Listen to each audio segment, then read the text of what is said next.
Hello, Aquarius. Thank you for joining me for your weekly forecast for week commencing the 6th of March. This is an absolutely action-packed week, and there's lots of goodies for you to tuck into. Not least that Mars, the planet of drive and the planet of instant gratification, continues in your sector of ideas, but also one which can influence your physical vitality. But it's forging through to Thursday a great link with your traditional ruler of Saturn. And if there is a friend that you connect well to, either in an activity that you share or something that you both really believe in, then that link can become even more solid this week in a very satisfying way. Now Pluto, the planet of truth and transformation, and a very psychological influence, which has been working through the 12th solar house of your situation since 2008, is also forging a brilliant link this week with the Sun. Don't underestimate the investment of time, energy, skills, experience, and knowledge that you've put into something over the course of time, and you can start to see the results of that becoming in a much more practical, tangible way on the back of this particular aspect. You may also find yourself doing discrete things, taking soundings, doing some research, becoming much more aware and informed of how to marshal your resources more effectively. It's a very powerful transformational link. However, it is true to say that Pluto is also clashing with Jupiter. If this rings a bell, it's because it happened last week. It's going to happen next week too. It's a biggie. Jupiter for you at the moment is in your sister air sign of Libra, and it's all about expansion. For sure, it is tracking backwards at the present time, but through to the 10th of October, it's going forwards for you, and it's about learning new skills, about culture, travel, higher education, becoming much, much more broad in your outlook on life.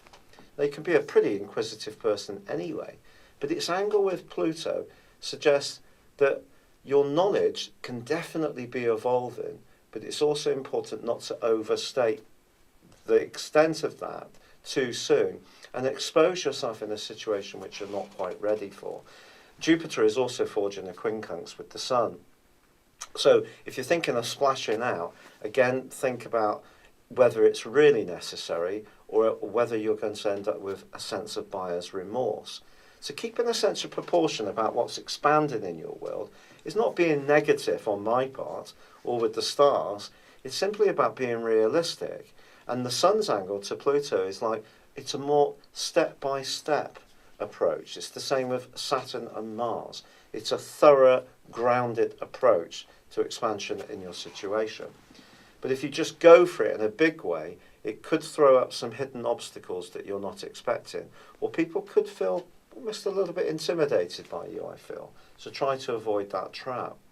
Now Mercury, of course, is in detriment in the sign of Pisces because it makes everything a bit dreamy and it's hard to get clarity. But towards the end of this week, on Friday and Saturday, he is actually in a right angle with the more constraining energies of your traditional ruler, Saturn. The suggestion here is, it could be a bit of a pinch point around one friendship. Maybe you've had this friendship and it's been quite a good one for quite some time, but you may become more conscious if their values are different to yours. Values is always a very important thing for Aquarius people. Don't get too down if there is a little bit of a cooling off. Just be realistic.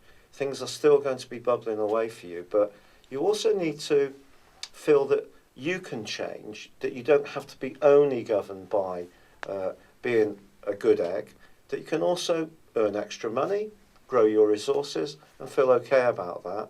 Someone could be a bit jealous even on the back of that particular influence. Now there is a full moon, of course, which occurs on Sunday in Virgo. That's all about your longer term resources, the things you share with others. And this particular axis of the 8-second houses can be about intimacy as well. So something might come up which is challenging you a little bit about your desire for freedom, because Uranus, your modern ruler, is actually in a quincunx with the full moon in Virgo. And perhaps there's part of you that wants to retain that sense of freedom, but there's another part of you that's desperate to be closer and to be in a more comforting situation as far as a relationship's concerned. Maybe there are financial worries in an existing tie, or maybe it is to do with taking that step forwards with someone that you're really strongly drawn to.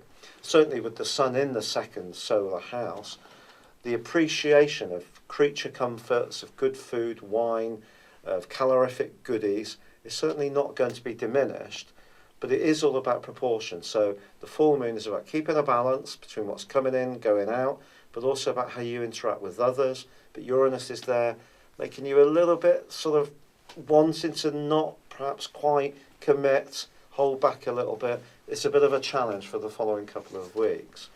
But there is, without doubt, some really brilliant aspects this week which can reward you for past hard work.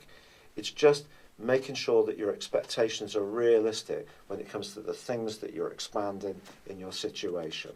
It's been a real pleasure being with you. Thank you for joining me.